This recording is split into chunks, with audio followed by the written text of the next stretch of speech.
How to update Intel UHD graphic driver in Windows. Hello everyone, this is Sabrina here to help you today. So without any further ado, let's get right into the video. So first, open your start menu and then search for device manager. Now, search for your graphic card. Go to processor and here you will find your graphic.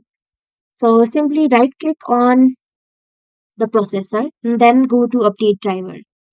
Then select search automatically for drivers and here you will get all the drivers that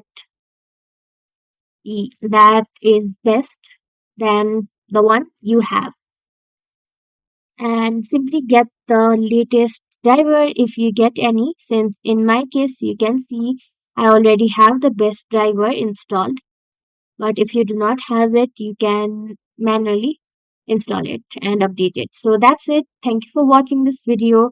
Make sure to like, share and subscribe to our YouTube channel. If you got any questions, comment them down and I'll catch you in the next one.